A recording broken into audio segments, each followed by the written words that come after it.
give us a kind of an idea of what Black Las Vegas was like when you got out there in 1966? For me, it was a great experience being at Joe Mack Elementary School in that neighborhood. Um, the school was it was like a family center for families and for people that worked at the school. And as I said, what I had to do was set up the full music program. So I designed a full music program, vocal and instrumental, for the school. For the lower grades, I had them involved in choirs and taught all of the classes. For the fourth grade, I had every fourth grade student playing the flutophone, so we had a flutophone band. And then for fifth and sixth grade, we had a fifth and sixth grade choir, and then we had a fifth and sixth grade band program. Now the flutophone, that's like is that the recorder? It's the recorder. Yeah, okay. Yeah, flutophone recorder. All right. I can remember parents were very supportive. We had the entire school involved in what they call the El Dorado Parade. That's the Nevada Day in Las Vegas. So every year, that was one of the major events that the entire school participated in. And the Joe Mackey community came forward to help with that, because we would have to go out, we would have to take the students out on the street to practice what we were going to do for the parade. And parents would come out and support. I mean, very, very supportive parents. But let's see, I think it was about my third or fourth year at Joe Mackey School, they decided in that area that they needed to desegregate the schools in that area.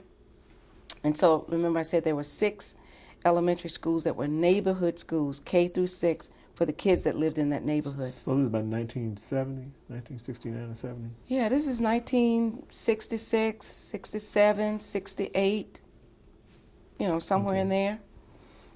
And so what they did was the school district created a program called the POSE program, Program of Social Enrichment. And what they did was they bused kindergarten students. They bust out the kindergarten students they bust out certain grades of students to go to white schools in other areas. At kindergarten, I remember, because we thought they were too young to have to leave. And then they started bringing in a few kids from the upper grades to desegregate the schools. And at that point, I was moved from Joe Mackey, and then I began teaching at several different elementary schools, which included Manch Elementary, it's a military school, and Nellis. I also stayed at Joe Mackey, and then one other elementary school, I believe it was Booker.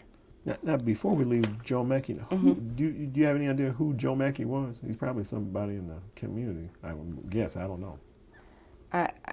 I don't, but I do know this. The principal at that time was another influential person in my life, was H.P. Fitzgerald. And H.P. Fitzgerald was the one that recruited me to teach at Joe Mackey. He was the principal, and he now has a school named after him. He's deceased, but he does have a school there named after him. What I remember vaguely about Joe Mackey is that it was named after a person that was like a rancher or a cowboy in that area. And it wasn't a black person. It was a white person. Okay. So the neighborhood became black at one time, I guess, after they... The school was put there by the school district in the neighborhood, and the neighborhood was already black. Oh, okay. Yeah, and there were 6 elementary schools in 6 different areas, because all of West Las Vegas was basically black.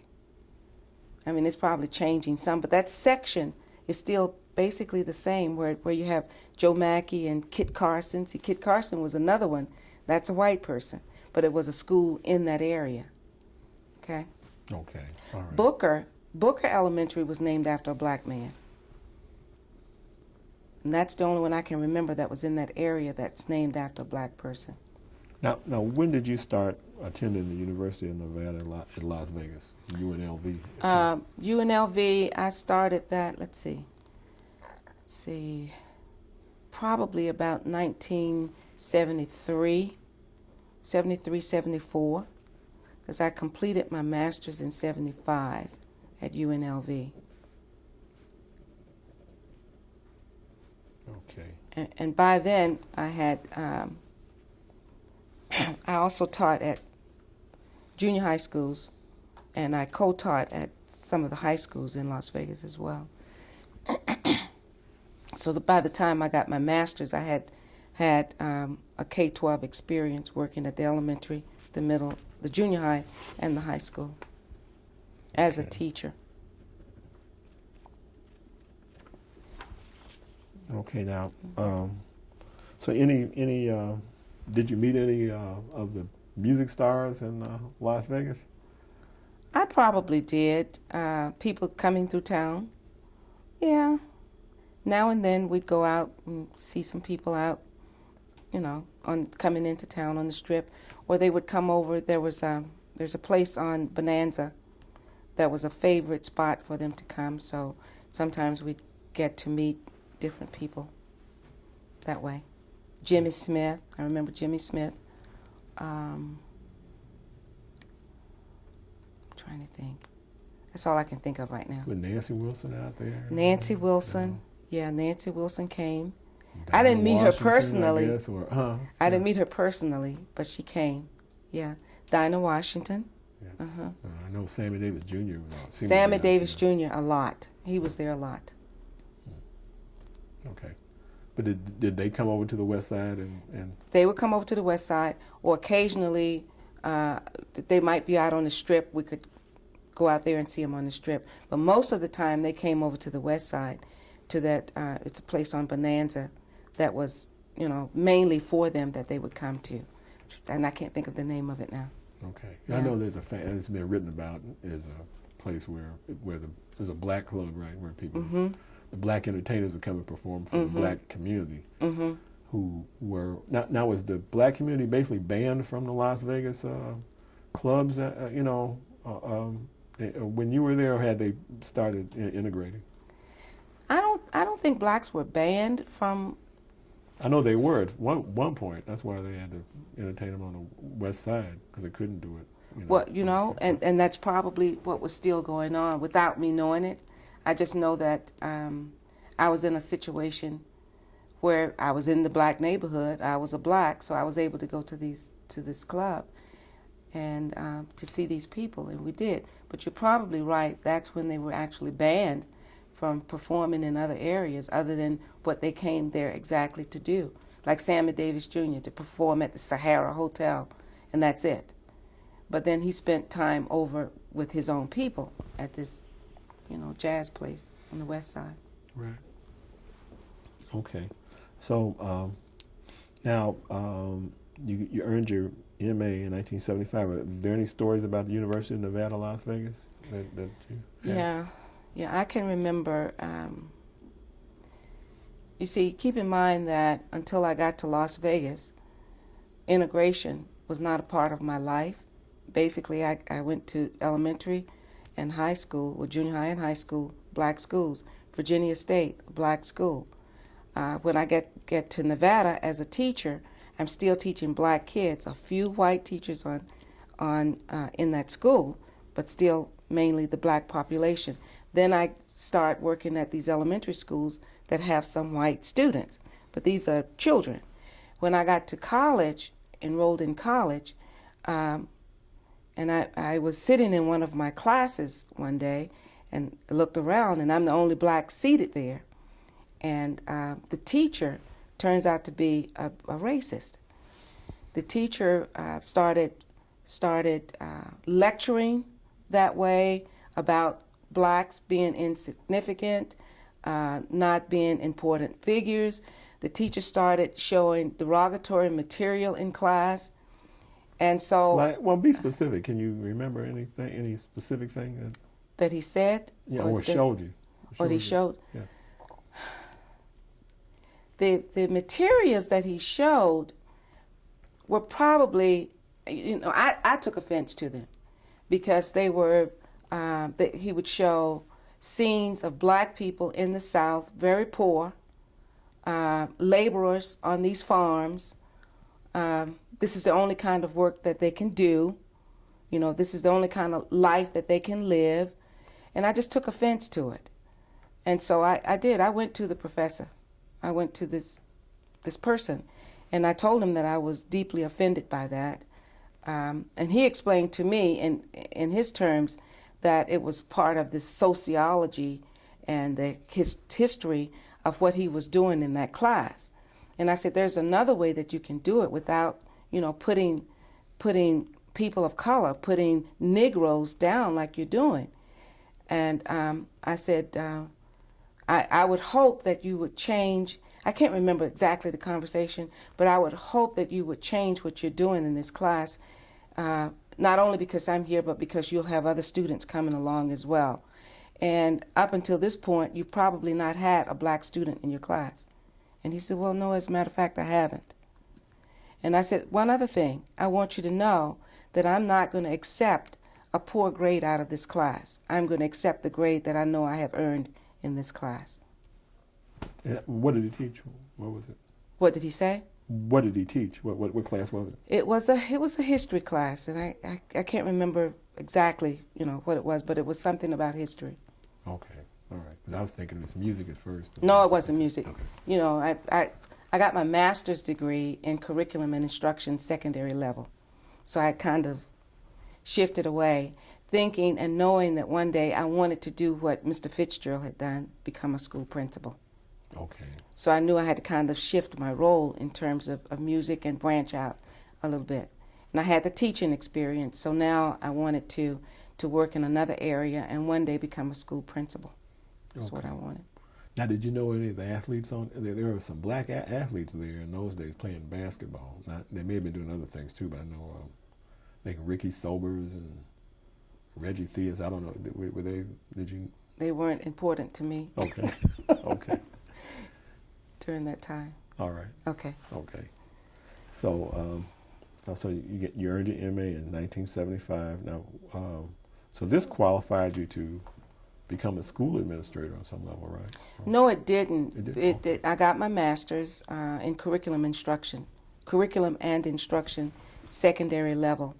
And then what I did was, because I wanted to be, eventually one day become a principal, not knowing when it would happen, I went back to school, took some additional hours, and got certified in school administration.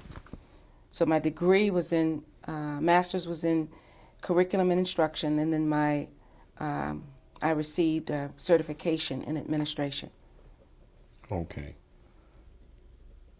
So I know in 1980, you moved to Salt Lake City. Yeah. 1980, Yeah. moved to Salt Lake City. And was that to become a principal or? No, the reason I moved, Lloyd and I got married, and he lived here. Okay. And so what I did was I left Clark County School District and moved here. And when I came, I didn't have a job at all. But I just... Well, tell us how you met Lloyd before we... Oh, you want to know how I met Lloyd? Well, Lloyd's brother lives in Las Vegas. And Lloyd's brother was tight friends with my dear friend, a very good friend of mine, Inez. And this particular day, Lloyd was visiting his brother. He also came over to Inez's, where I was visiting Inez. And he walked in with his brother, Myron, and I said to my friend, I said, "Who is that?" And she said, "That's Myron's brother." And I said, "Wow, is he married?" And she said, I don't think so. Or if he is, he's divorced or getting divorced or something.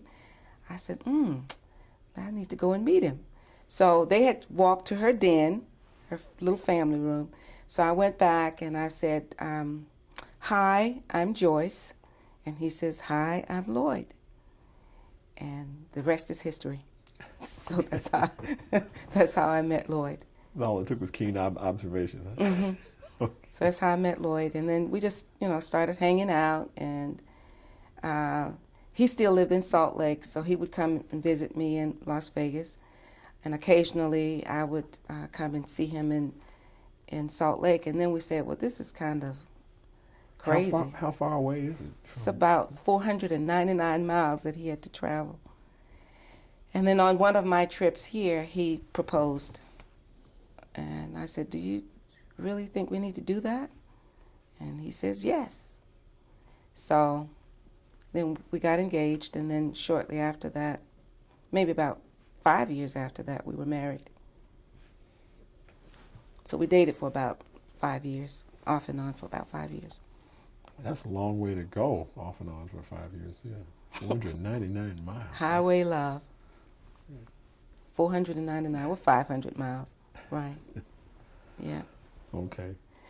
So when you came here in 1980, how did you find Salt Lake City? Did you like it as well as Las Vegas, or? When I first got here, I didn't like it because all of my friends were in Las Vegas, and I had to start basically a whole new extended family because I didn't have family here. I had Lloyd's people that were here. His mother and father were here, and Lloyd was here, but basically that was it. So I didn't like it as well, but I knew that I would be here for a while, so I just, just took it in and say, I got to do what I got to do. And the first thing I wanted to do was find a job. So I put resumes and applications out in districts that were close to where we were living at that time. We were living over in West Valley. And I put out applications, and there were about 5 or 6 different districts. And I finally received a call from a principal of a junior high school in Granite School District, Westlake Junior High School. And he invited me to have an interview with him. And I did. The interview lasted for about 2 hours. But it ended up that I did get the job. So that's how I started my teaching right here in this area, Westlake Junior High. Is this at an integrated school? Or? Yes, it is. Okay, so this is the first one. This is the first one. Okay. No, this is not the first integrated school where I taught. Remember, I left when Joe Mackey was infused into that POSED program of social enrichment for the purpose of desegregating the schools. Then I started going to schools that were mixed. Okay. Remember Manch, which is a military school, and Nellis, a military school. Those were elementary schools. Okay. And then I also taught, I taught at several junior high schools that had mixed populations. So once they went in and they desegregated those schools, they've never gone back to having all neighborhood African American schools or black schools in Las Vegas. Okay. Mm-hmm.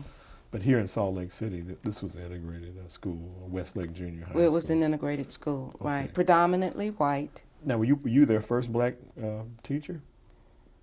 I'm not sure about that. I've never had that to come up before. I could very well have been the first black teacher at that school.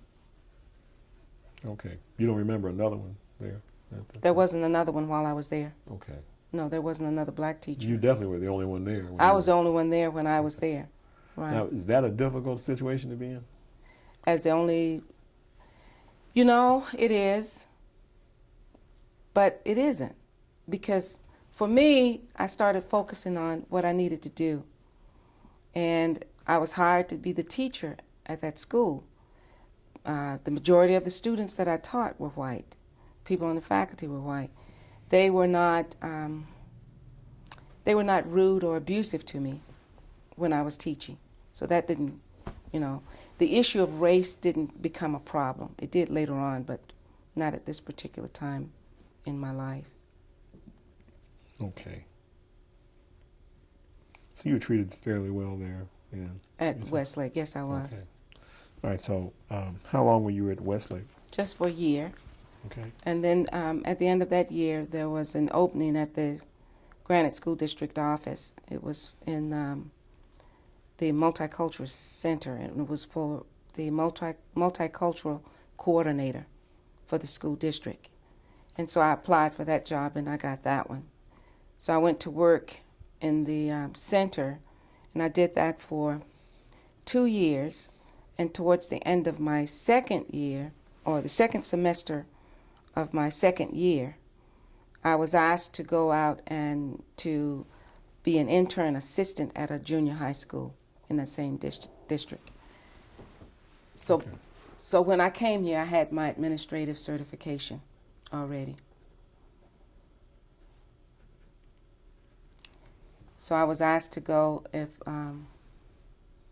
Ted Peterson asked me to go into the school that I went in to be the intern assistant principal at that school. So this is in 82?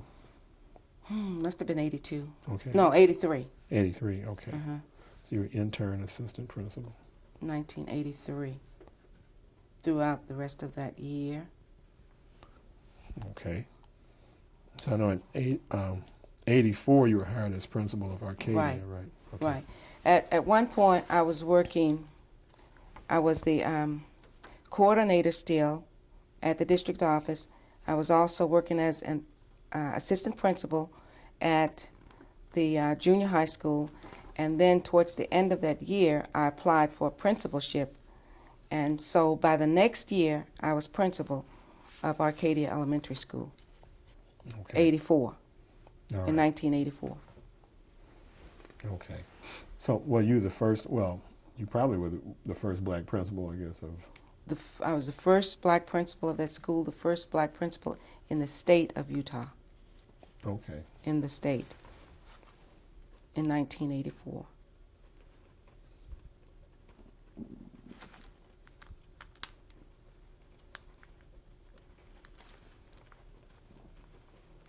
Now here's where the story starts.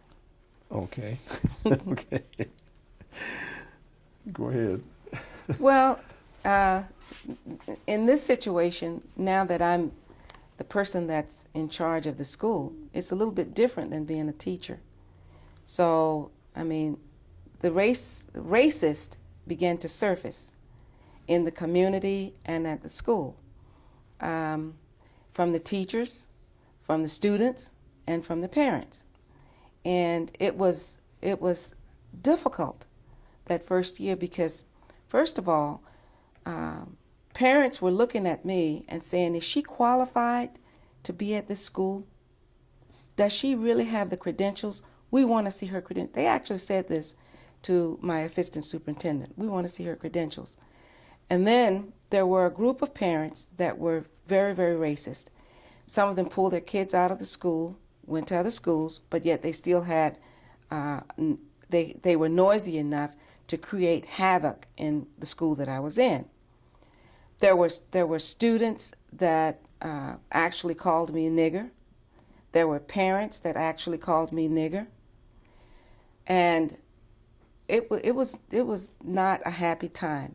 I was at that school for 6 years, and it probably took 3 good years to really, get myself situated in that school. How did you handle, the name calling and that sort of thing? I think I handled it. I had a secretary, a white lady was my secretary, but very supportive of me, and she was always there for me.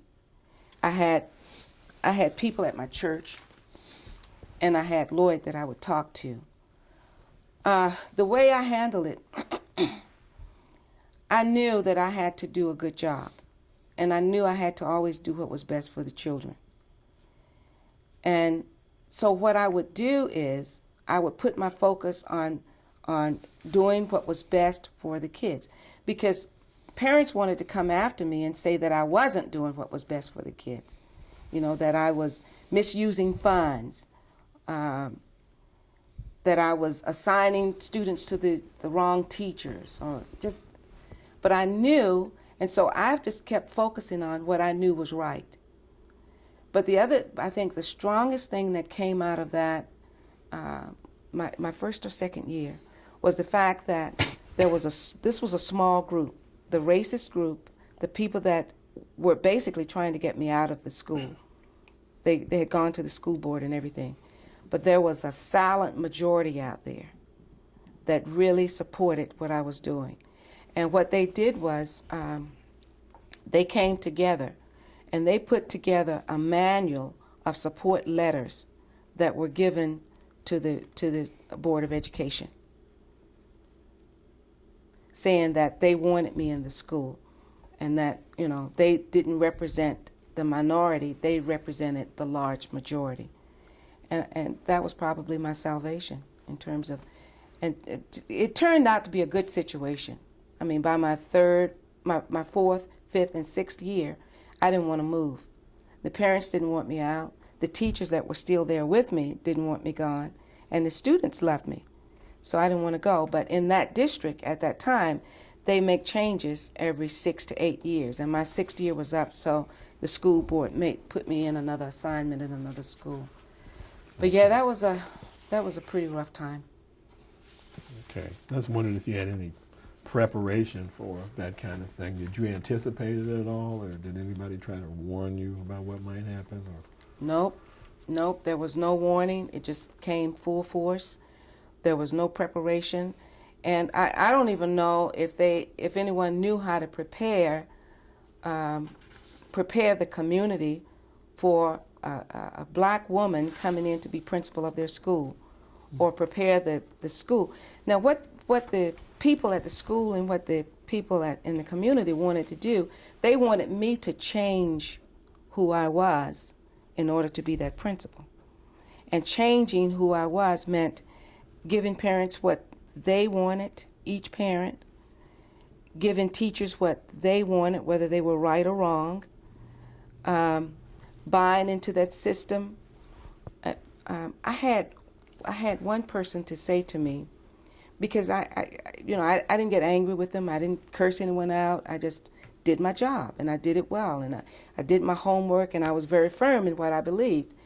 And I had one person to say to me one time, "You're such a good person, you should be a Mormon." So I said, "Are you saying that only Mormons or people that are LDS can be good people?" Well, I really didn't mean it that way. I said, well, that's how it came off. I'm not Mormon, I'm Baptist, and I'm a person. I'm who I am, and I can't change that. The assistant superintendent said to me one time, "What can I do to help you?" I said, "Well, you've got to support who I am and what I'm doing."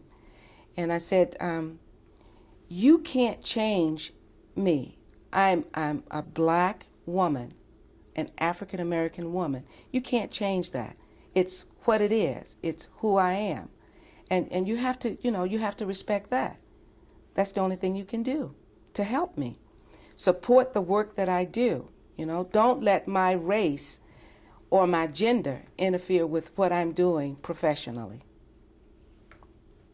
Okay, we're going to pause here and change. We're going to pause, but that was a picture of my mother receiving an award when she was a nurse, and it was taken in the 50s, 1950s. Okay. That's a picture of Joyce and Lloyd and my niece Sonia and her husband Chris. Nope, it was taken in 2001. Okay, next one. Okay, ready. It's a picture of my aunt, my mother's youngest sister. So that's me, Joyce, on the left, and Aunt Doris next to me.